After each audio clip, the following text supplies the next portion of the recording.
El Señor está con ustedes. Con su espíritu. Proclamación del Santo Evangelio según San Mateo. Gloria a ti, Señor.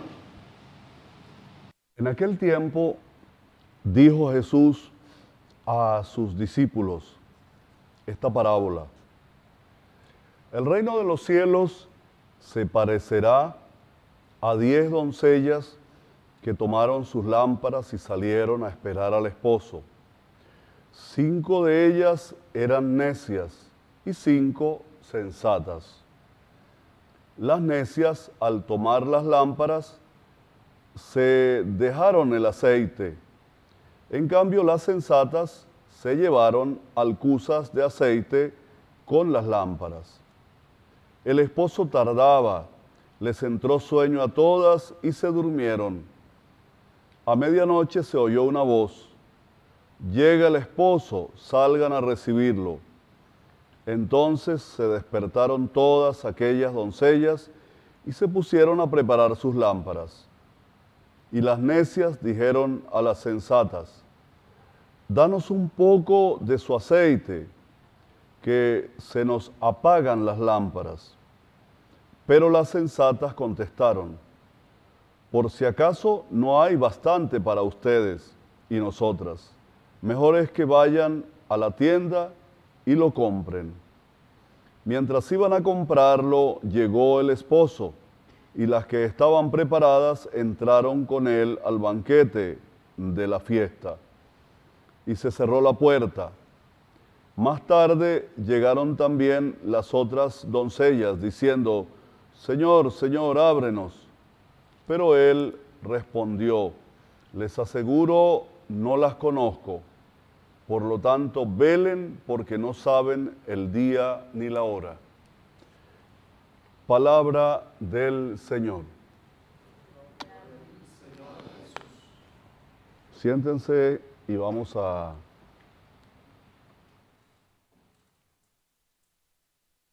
reflexionar un poco la palabra, a ver qué nos dice la palabra en este 12 de noviembre, en este domingo.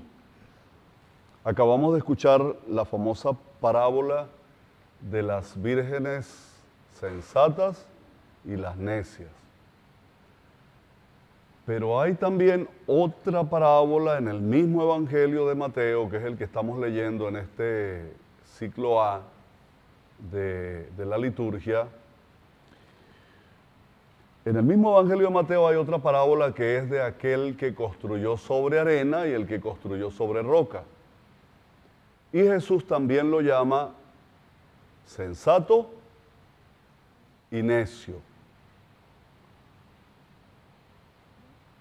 En tiempos de Jesús había seguidores malos y buenos, como ahora. Un mal seguidor de Jesús y un buen seguidor de Jesús. Pero Mateo no se ocupa de hablar de malos y buenos, sino de sensatos y necios. En Mateo lo contrario de sensato es el necio. Por ejemplo, en Mateo el que construyó sobre la arena era necio y el que construyó sobre roca era sensato.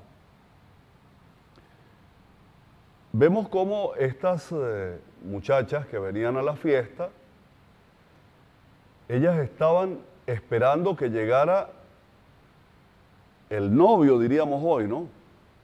El recién casado, que venía para la fiesta. Y era una costumbre que las muchachas del pueblo esperaran la llegada del novio. Recuerden que estamos en una sociedad tremendamente machista, y el varón, la llegada del varón a la fiesta era como el inicio de la fiesta. Hasta que no llegue el novio, el problema no era la novia, era el novio. Cuando llegara, comenzaba el baile y comenzaba el brindis y la comilona. Pero algunas veces se tardaba, entonces Jesús toma esa parábola y dice, bueno, el reino de los cielos se parecerá. Vean que Él está hablando en futuro. Jesús nos está diciendo de ahora en adelante, lo que va a pasar con este proyecto que yo les estoy dejando es lo siguiente. Unos se van a quedar por fuera, por necios, por no estar atentos. Jesús nos está diciendo que el proyecto que Él nos entrega es un proyecto para gente que esté en lo esencial, como dijimos 2 domingos atrás. Estar en lo esencial es estar viviendo ese proyecto de Jesús. Estar en lo esencial hace 2 domingos atrás era estar amando a Dios y apasionados por el prójimo, ¿no? Pasión por Dios, les decía yo en aquel momento, y compasión por el hermano. Eso sería ser y estar despierto. Estar viviendo el Evangelio de ese modo. Una fe con obras, porque una fe sin obras está muerta, dice Santiago. Aquí nos encontramos con estas chicas que unas llevaban aceite e iluminaron con su vida. Y otras llevaban la lámpara, pero la lámpara sin aceite no alumbra. Una vida sin obras no alumbra. Una vida cristiana sin obras, como les decía ahora, está muerta. No alumbra a nadie. No, que ese señor es muy devoto, hace muchas oraciones al día, visita el templo, hace peregrinaciones a los santuarios, pero en la realidad, en el vecindario es un egoísta, en la familia nadie lo soporta, entonces no ilumina, no alumbra a nadie, es más bien un escándalo decir que se es religioso y que se es amigo de Jesús si en el fondo eso no se vive. Es una irresponsabilidad que nos llamemos cristianos y vivir la propia religión sin hacer ningún esfuerzo por parecernos a Jesús. Es irresponsable eso. Llamarse cristiano y vivir en la penumbra, vivir sin aceite, vivir sin estar preparados, sin estar listos para cuando nos necesiten. Esto no solamente, no es que tiene que ver con lo de la muerte, ¿no? Porque va a llegar la muerte, entonces tiene que estar preparado con la lámpara encendida. No, no, no. Es que es que nuestra vida tiene que ser así. Es que cada día tenemos que vivirlo como si fuera el último y vivirlo así. Es una insensatez, hermanas y hermanos, seguir escuchando el Evangelio sin hacer un esfuerzo mayor para convertirlo en vida. Eso sería como construir sobre la arena, o lo que llama el apóstol Santiago la muerte en la fe sin obras. Yo puedo decirles que al igual que estas muchachas, es una verdadera necedad confesar a Jesucristo con una vida apagada, que no alumbra a nadie, vacía de espíritu, triste, una vida triste, una vida que no contagia. Es esperar a Jesús con las lámparas apagadas, hacer eso. Jesús es probable que tarde en llegar, pero tú y yo no podemos darnos el lujo de retrasar más nuestra conversión y seguir viviendo con las lámparas sin aceite. No podemos darnos ese lujo. Vamos a ponerle aceite a la vida. Vamos a ponerle luz a nuestra vida. Y más hoy. Porque se dice, bueno, es que hoy el mundo de las redes, sí, el mundo de las redes, no, que el mundo de la televisión, de los medios, de la tecnología, bueno, todo eso. Pero resulta que si tú vas y le preguntas a la inteligencia espiritual, a la inteligencia artificial por la vida espiritual de cualquier personaje, hasta eso lo tiene la inteligencia artificial ya escaneadito, ¿no? ¿Dónde están tus obras? ¿Qué haces? Hagan esa experiencia para que vean. Es interesante tomar cualquier personaje y preguntarle a la inteligencia artificial. Y luego busque en eso que le dice la inteligencia artificial a ver qué hay ahí de testimonio cristiano, qué hay de lucha en esa persona, ¿Qué hay de sensatez? ¿Qué ha construido? ¿Qué hay de construir sobre roca? ¿O es que apenas es simple y llanamente un personaje que aparece en los medios o que aparece pues como político, como religioso, como lo que sea, pero que no hay obra detrás, que no hay luz que ilumine? Nos puede pasar a los cristianos y a las cristianas. Ustedes, los que están ahí en la parroquia, ahí en su parroquia, en su grupo, en su equipo, pregúntate, ¿cómo está mi lámpara? ¿Llena de aceite, alumbrando? ¿O yo no alumbro a nadie? Yo no puedo ser alegría y, diríamos, motivo de seguimiento para nadie.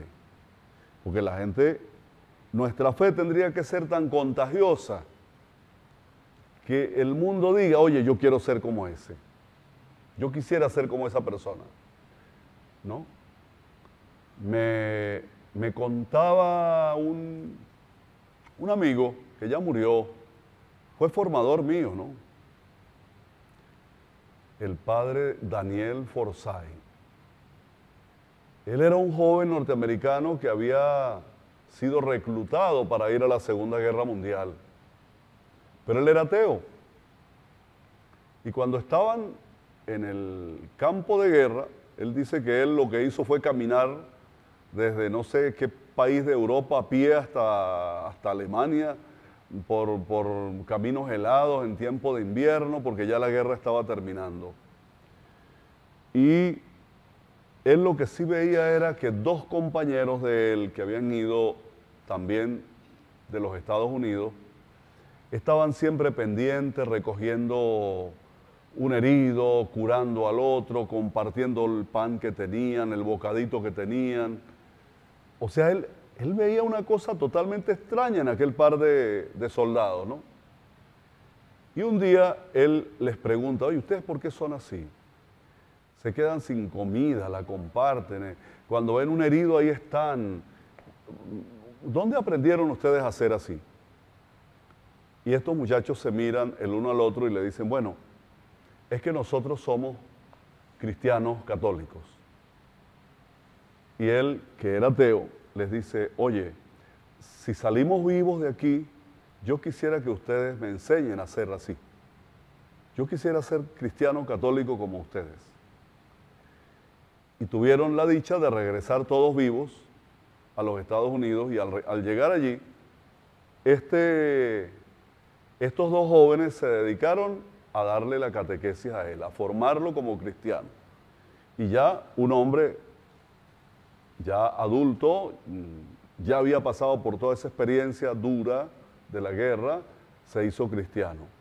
Y no solo se hizo cristiano, sino que después se hizo sacerdote. Y yo recuerdo esa experiencia de él, ¿no? Y él decía, bueno, a mí lo que me hizo ser cristiano fue la vida de aquel par de amigos que conocí en el campo de guerra, de ver cómo actuaban ellos. Eso me llamó la atención.